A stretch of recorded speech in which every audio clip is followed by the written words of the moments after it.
में वो कर देगा ठीक है। जस्ट डिस्कस करेगा ना ये रहेगा 1 2 3 ओके। तो सर जैसे कि अभी आपके हाथ में आप आज वो 1700 कुछ लेबर्स माइग्रेंट्स जो आपने 17,668 ओके सुबह तक था। तो अभी का स्टेटस क्या है, कितना बचा है? आज और 204 जैसा बाहर चले गए हैं माइग्रेंट वर्कर्स, तो इसलिए हमारा हो गया 17,872। सर आप बस आसाम के ही देखते हैं ना, बाकी सब स्टेट्स के लिए? नहीं, अभी जो हमारा रिकॉर्ड है वो हम लोग जो पहुंचाते हैं बंडरडोआ गेट में, और या जो अपने से भी बंडरडोआ गेट में आते हैं तो वहाँ से फिर असम पुलिस और एडमिनिस्ट्रेशन ले जाते हैं। ये असम का ही है, असम का ज़्यादातर नाइबरिंग डिस्ट्रिक्ट का है, और लेकिन असम का ये आधा डिस्ट्रिक्ट का भी यहीं से जाता है बंडरडोआ से।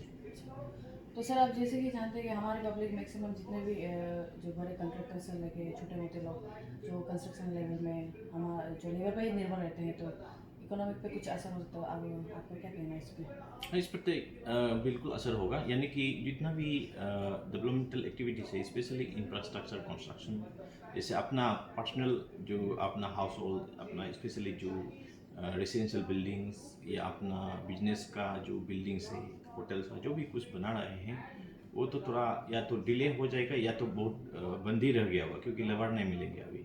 और ये हो गया प्राइवेट सेक्टर्स में, और जो अपना पब्लिक सेक्टर जो गवर्नमेंट का है उनका भी कंस्ट्रक्शन तो चल रहा है लेकिन स्लो हो गया। जैसे इवन हाईवे का भी थोड़ा कम होगा क्योंकि बहुत लोग चला गया। और बाकी जो अदर कंस्ट्रक्शन यहाँ, जैसे आपका सेक्रेटरीट का बगल में स्कूल जो है directorate of school education, higher and technical education, उसका जो बगल में एक पार्किंग भी बना रहा था, पार्किंग लॉट्स, तो वो सब भी थोड़ा स्लो हो गया। तो सर इफ अगर सभी लेबर्स धीरे धीरे करके चले जाते हैं तो किस तरह से मैनेज कर पाएंगे जितने भी कंस्ट्रक्शन? अभी तो ऑलमोस्ट चला ही गया, क्योंकि ये तो लॉकडाउन 1 और 2 में तो अलाउड नहीं था माइग्रेशन, इनको मूवमेंट ना माइग्रेंट लेबरर्स का, लेकिन फिर भी उसमें भी चोरी छुपे तो बहुत गया है, वाला जंगल से ना, कि जिसको हम लोग भी सोचते हैं अगर जा रहा है तो उसको इतना रिस्ट्रिक्ट क्या करना है। लेकिन अभी जो है, अभी भी आज का दिन में भी ऑलमोस्ट 18,000 जैसा चला गया, जो हम लोग का रिकॉर्डेड, अनरिकॉर्डेड भी पक्का होगा 3-4 हज़ार तो जो अपने से चला गया। और जो यूपी, बिहार और अदर स्टेट्स का है वो तो ट्रेन से भी जा रहे हैं, जिसका हम लोग रिकॉर्ड नहीं कर रहे। तो कुल मिला के अराउंड 30,000 तो गया होगा, 30+ थाउजेंड। तो उसके बाद अभी भी और 10-15 हज़ार तो होगा जो अभी भी मतलब थोड़ा काम में लगे हुए हैं। तो इसलिए मतलब ये तो एक उनके लिए भी प्रॉब्लम है, क्योंकि जाना है, क्योंकि ये कोरोना वायरस का वजह से सब डर लगा हुआ है, और शायद इन लोग अपना फैमिली के साथ भी बीतना चाहता होगा। ऐसे ये एक डर का वजह से एक इमोशनल सेंटिमेंटल इश्यू भी हो जाता है, क्योंकि पहले तो बहुत डरते थे लोग कि ये वायरस लगेगा तो पक्का मरेगा बोल के, तो इसलिए शायद मरने से पहले कम से कम अपना भी बच्चा को भी तो मिले बोल के, ये भी एक पक्का इश्यू बनता है। तो सर ये तो हुआ लेबर्स का। अभी जैसे कि आप जानते हैं हमारे यहाँ पे काफ़ी लोग अनएम्प्लॉयड बैठे हैं और प्राइवेट सेक्टर्स के भी अपने लॉकडाउन के कारण अभी काम नहीं कर पा रहे, तो उनके लिए कुछ आप सजेस्ट या कुछ अपनी तरफ से कह पाएंगे कि उनको क्या करना चाहिए इस समय, लॉकडाउन के समय में? हाँ, वही तो, जो हम हर चीज़ में एक पॉजिटिविटी भी देखना चाहिए। ये सब बोलता है कि भगवान जो भी करता है अच्छा करता है, या जो भी होता है अच्छे के लिए होता है।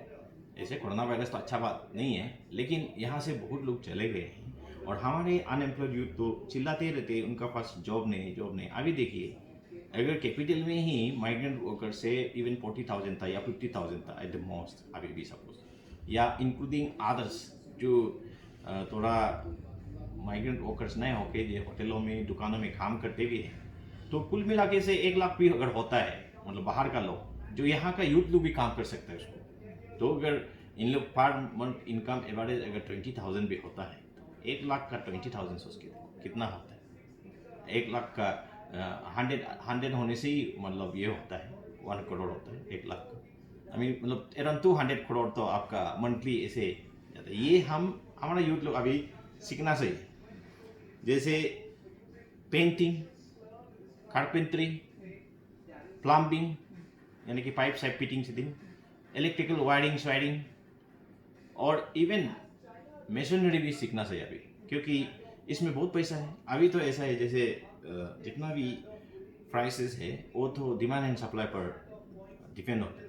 अभी लेबर का आपका जो दिन का जो हाजरा है, पहले तो 500 400 था, अभी तो सुनने में आया कि 800 हो गया। वो तो होगा ही। इसमें गवर्नमेंट का तरफ से या डिस्ट्रिक्ट एडमिनिस्ट्रेशन की तरफ से भी अगर कोई भी अगर डायरेक्शन दो या रेट भी फिक्स होने से भी वो नहीं रहेगा, क्योंकि लोग मिल ही नहीं रहे लेबर। तो अभी 800 में, और आप अगर थोड़ा स्किल है, ये भी अनस्किल लोगों का है, जो ऐसे मतलब ये जस्ट मिक्स करने वाला, ये हमारा जो कंक्रीट जस्ट मिक्सिंग करने वाला, या जो आप मिस्त्री का साथ अटैच करने वाला, वो जो एक्सपर्ट नहीं हो, स्किल नहीं हो, उनका ही 800 है। और जो स्किल है, जो मतलब हेड मिस्त्री बोलता है, उनका तो बहुत हाई है। और कुछ कुछ तो अपना से कॉन्ट्रैक्ट लेता है।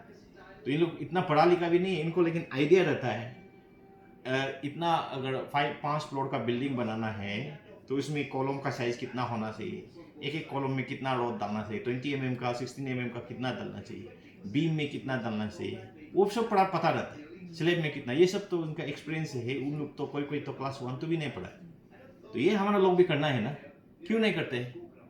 और अभी जो अनएम्प्लॉयड यूथ है, ये दिन को करिए और रात को आप पढ़ सकते हैं। और उसके अलावा हमारा अरुणाचल जो है, एरिया वाइज बहुत बड़ा है, पॉपुलेशन कम है। और असम इन अदर स्टेट्स तो उसका कंपेयर में पॉपुलेशन डेंसिटी बहुत हाई है और एरिया कम है।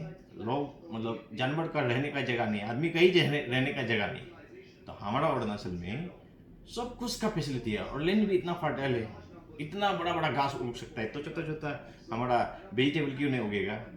ये मतलब वेजिटेबल्स, क्रॉप्स, कैश क्रॉप्स और फिशरीज, एनिमल हस्बेंड्री, पोल्ट्री, सब यहाँ अच्छा से करना चाहिए हमारे लोग। उसके लिए जितना भी मदद चाहिए, अगर अकेला नहीं सकता है तो अपना दोस्तों का साथ थोड़ा सा कुछ एसोसिएशन या कुछ एनजीओ कुछ बना लो, एक साथ करो। मैं इसलिए कुछ बालीजन का यूथ उस दिन भी आया था, हम बोला देखिए आप लोग क्यों इधर उधर डोनेशन कुछ या ऐसे छोटा मोटा काम करे, तो आप वहाँ में एक प्लॉट आइडेंटिफाई करके सीजनल क्रॉप सब, फॉर एग्जाम्पल सीजन में आप केवेज लगा के देखो, 10 lakhs केवेज, 10 lakhs नंबर ऑफ केवेज।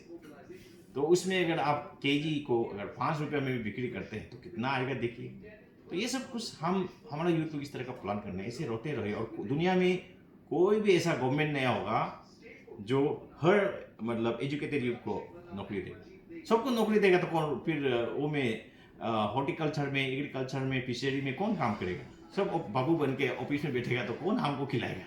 ये तो हम समझने वाले हैं। हम अभी पढ़ा लिखा है, उसको उस माइंड को यूज़ करना है एग्रीकल्चर में, हॉर्टिकल्चर में भी कैसे मतलब इनकम जनरेट करें। हम अभी बाहर से जो सामान आता है उल्टा जाने देना है, यहाँ से सब जाना है, पैसा हमारा पास रहना है, हम सुंदर सुंदर घर बना सकना है और स्टेट को बहुत ब्यूटीफुल रख सकना है।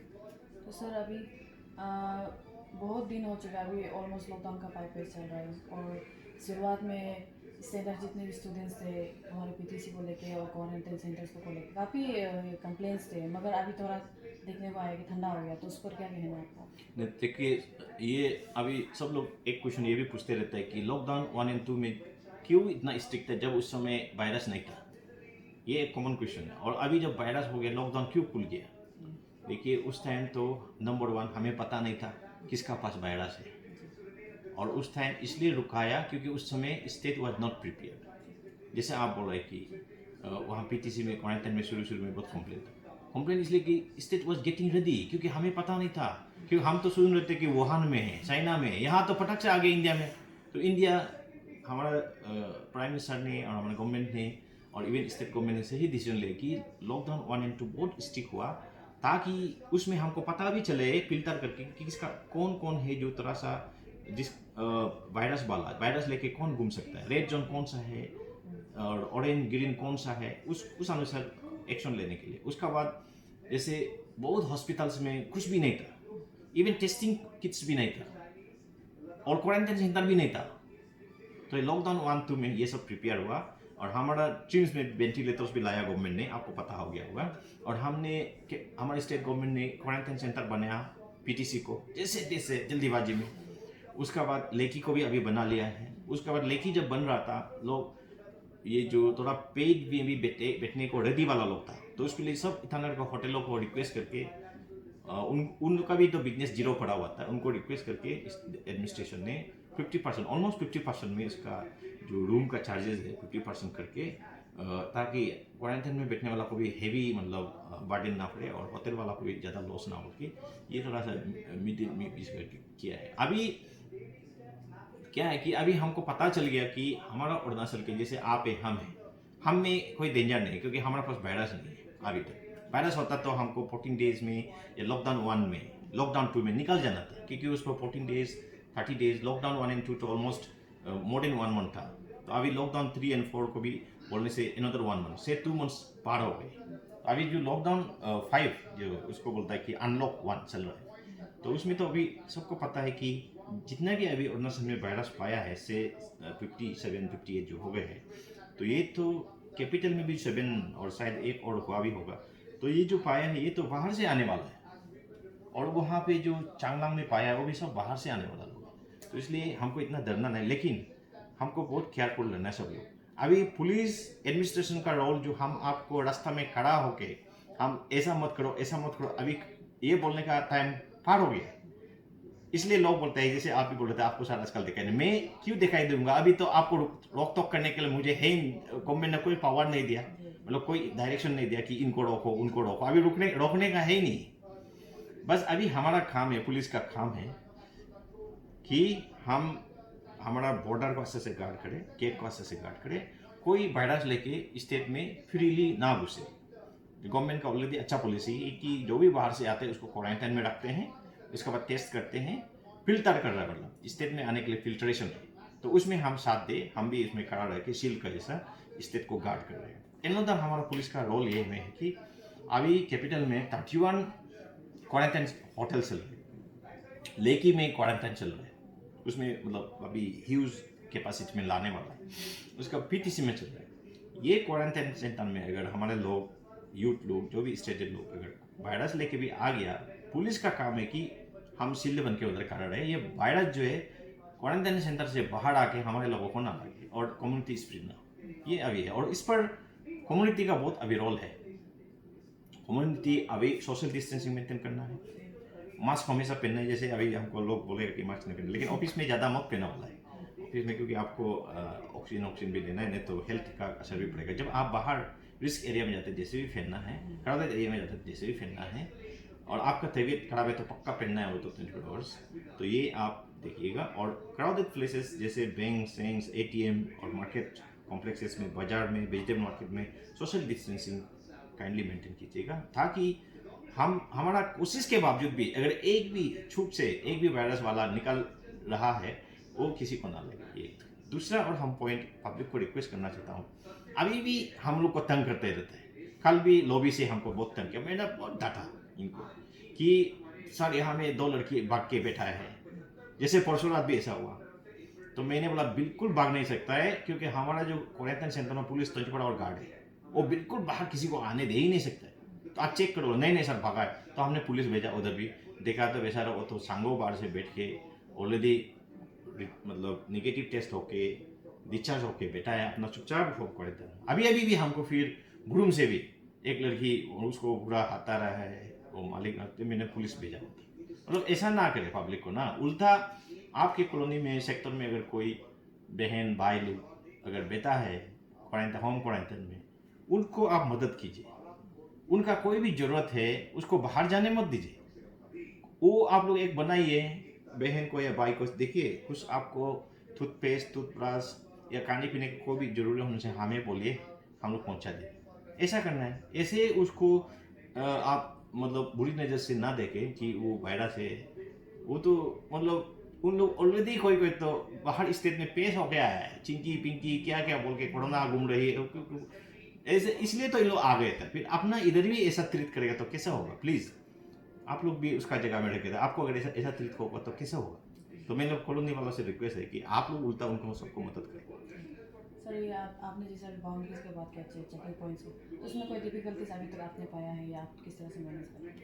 नहीं, अभी डिफिकल्टीज ऐसा है कि हमारा जो पोरस बॉर्डर है ना, कभी कभी हम तो गेट में पूरा रुका देते हैं, लेकिन ये लोग कहीं कहीं से घुस के आया बोलता है। एक दो ऐसे इंसिडेंट हुआ, एक पति पत्नी भी ऐसा, उसको तो हम लेके गए। तो और गंगा में भी बस्ती में भी उस दिन आपको सुना होगा ऐसा, उसने आ गई बोला, और कुछ तो बोल रहा कि वो पॉजिटिव हो गया। ऐसे तो पॉजिटिव नहीं हुआ है, लेकिन उसका काशी उसी शायद हो रहा था, तो इसलिए तो ऐसा कुछ भी अगर इन्फॉर्मेशन मिलता है तो इसको तो हमें पुलिस को काइंडली बता दीजिए या मेडिकल टीम को बता दीजिए, तो हम लोग उसको फिर लेके जाएंगे क्वारंटाइन सेंटर में। अगर बाहर से कोई अनस्क्रीन्ड या बिना क्वारंटाइन बैठ के अगर बाहर में घूम रहा है तो ये तो हम देखा है, तो हम लोग का जितना भी अरुणाचल का लोग है, यहाँ का लोकल है जो बाहर से आया है, वो चुप चुप के नहीं आते। असम का लोग ही कुछ कुछ चुप चुप के आते हैं। यहाँ उनका बीवी है, वो वहाँ में था, तो वो क्वारंटाइन में बैठना नहीं चाहता है, तो वो चुप के ऐसा आ रहा है कोई कोई। तो अभी सर लास्टली अभी तो आपने जैसे बोला कि अभी सभी को इस बीमारी के बारे में मालूम हो गया, आपको फील्ड में भी जाना नहीं पड़ता है, तो अभी तक का पब्लिक का रिस्पॉन्ड का किस तक कहाँ तक स्टेटस कैसा है आप? पब्लिक तो बोलने से कैपिटल में तो पब्लिक अभी पुलिस को बहुत इज्जत करते हैं, बहुत प्यार करते हैं। तो एक भी हमारा साथ मतलब झगड़ा पगड़ा तो नहीं हुआ, जबकि आप देखने से, आपको देश का देखने से, दुनिया का देखने से कहीं कहीं बहुत खराब हुआ है। इवन पुलिस का हाथ साथ खाता भी है, वो सब ऐसे इंसिडेंट। लेकिन हमारा लोग अभी पुलिस को बहुत प्यार करते हैं, इज्जत भी नहीं बोलूँगा मैं, प्यार करते हैं। तो इसलिए सबको धन्यवाद। ये हमें हमारा जो रिलेशन है प्यार का, इसको हम बरकरार रखना है। हम भी पब्लिक पर कभी भी टॉर्चर या पब्लिक पर किसी तरह का हम हरासमेंट करना नहीं चाहते हैं। और कुछ रिपोर्ट आता है हमारा पुलिस वाले पब्लिक को कभी कभी तंग करता है, पैसा थोड़ा थोड़ा हम पैसा मांगने की कोशिश करते हैं। ऐसा होने से काइंडली मुझे शेयर कीजिए, क्योंकि हम लोग पुलिस में और कोई भी जगह में हम करप्शन बर्दाश्त नहीं करना चाहिए। तो कुछ लोग करप्ट है बोल के मालूम हो के भी अगर कोई साथ देता है, रिक्वेस्ट करता है कि सर इसको माफ़ कर दो, वो कर दो, काइंडली ऐसा रिक्वेस्ट ना करे। अगर करप्ट ऑफिसर है तो उस पर उल्टा कड़क कदम उठाइए बोल के हमको साथ दीजिए। कोई कोई रिक्वेस्ट करता है, लीडर लोग भी कोई कोई रिक्वेस्ट करता है, अरे उसको तो प्रमोशन भी रुक गया, उसको थोड़ा सा उसका डिपार्टमेंटल इंक्वायरी थोड़ा ठीक ठाक कर दो ना। ऐसा अरे यार, पुलिस वाला जो कांस्टेबल हो, ऑफिसर हो, करप्ट वाला तो आप साथ देगा तो फिर करप्शन तो बढ़ते रहेगा। हम यहाँ पुलिस राज के लिए नहीं बैठा है। अभी India is a democratic country, तो ये ब्रिटिश शासन नहीं है जहाँ में पुलिस राज चलता था। अभी पुलिस सेवा है, पुलिस सर्विस है। सर अभी लॉकडाउन 5 डेज चल रहा है, तो एक्सटेंशन का कोई आपको आइडिया है इनका? नहीं, एक्सटेंशन तो जैसे अपसू का भाई लोग भी आए थे, इन लोगों ने भी हमें डिस्कशन किया था। अच्छी बात है, मतलब they are also now mature. पहले तो एकदम गुंडा उंडा टाइप का मतलब ज़बरदस्ती करता, अभी इन लोग डीसी का साथ डिस्कशन, मेरे साथ डिस्कशन किया। मैंने भी बोला है कि एक तरफ से तो हाँ, अगर वायरस जिस तरह के इंडिया में फैल रहा है, अभी तो सुबह हम देख रहा था कि आने वाले मंथ में दिल्ली में ही 5 लाख होगा बोल के, ऐसा मतलब अभी का ट्रेंड को देखने से हमारे इधर भी आने वाले मंथ तक तो पक्का हर डिस्ट्रिक्ट में पहुंच जाएगी, और कैपिटल में भी शायद नंबर बढ़ेगा। उसको देखते हुए ये तो जरूरी है, लेकिन फिर देखना है कि लॉकडाउन होने से सबका लॉस है। सुबह एक डिप्टी सीएम इसका भी बात हम सुन रहा था, और एक एम्स का डॉक्टर का बात भी, हमने डायरेक्टर का बात भी कल रात को सुन रहा था। उन्होंने भी सही बोला है, यही बात पूछते हैं कि लॉकडाउन कंटिन्यू होना है कि नहीं। तो एक है कि लॉकडाउन ज़्यादा कंटिन्यू होगा तो भी लोग मरेंगे, लॉकडाउन कंटिन्यू नहीं होगा तो वायरस स्प्रेड होकर उसमें भी मरेंगे। तो ये हम मतलब बैलेंस होकर चलना है। शायद गवर्नमेंट ने इसलिए वो थिंकिंग का साथ ये डिसीजन लिया है कि थोड़ा लॉकडाउन को खोल देना है, ताकि ऑटो रिक्शा वाला, टेम्पो ट्रकर वाला, थोड़ा उनका भी फैमिली है, उनका भी कमाई करना जरूरी है। जैसे अभी माइग्रेंट वर्कर्स की बात की है, उन लोग भी अभी अपना गांव में जाएगा तो कहाँ से कमाई होगा, उनको भी अपना काम में शुरू करना है। और इकोनॉमी में बहुत मतलब ये हो गया है, लॉकडाउन की वजह से इकोनॉमी बहुत डाउन हो गया है। तो ये इकोनॉमी को भी थोड़ा सा लिफ्ट करना है, ताकि फिर नॉर्मल मतलब इसमें लाइन में आ जाएगा। नहीं तो हम लॉकडाउन खुद को कर करके बैठे बैठे कहाँ से खाएगा, कौन हमें खाना पीना पहुँचाएगा, और पहुँचाना तो छोड़ो, खाना पीना कहाँ से प्रोड्यूस होगा सब अगर अपने को लॉकडाउन कर बैठे। बस हम लॉकडाउन को छोड़िए, बस फिल्टर करना है, अभी फिल्टर करना है कि कम्युनिटी स्प्रेड ना हो, वायरस जो है वो कॉन्फाइंड रहे क्वारंटाइन सेंटर में या कोविड केयर सेंटर में, उधर से बाहर ना आए। और फिर भी बाहर नहीं है बोल के फिर हम केयरलेस नहीं होना है, बस सोशल डिस्टेंसिंग मेंटेन करना है, मास्क पहनना है, बार बार हाथ धोना है। घर अगर हम जैसे अभी मैं ऑफिस में हूँ, घर जाने से पहले मैं नहा के जाता हूँ, ताकि हाथ धोना ही नहीं, पूरा नहा के जाता हूँ और कपड़ा बदल के जाता हूँ हो सकने, और यूनिफॉर्म को मैं ज़्यादातर ऑफिस में रखता हूँ। तो ये सब थोड़ा छोटा छोटा कदम अपना से भी, जो गवर्नमेंट बोलता है उससे भी ज़्यादा आप कदम उठाइए। और घर पहुंचता है तो सिर्फ हाथ मत धोइए, अभी बच्चा को छूना है तो या बुजुर्ग के साथ पास जाना है तो अपने को पहले नहाने से भी कीजिए। Thank you.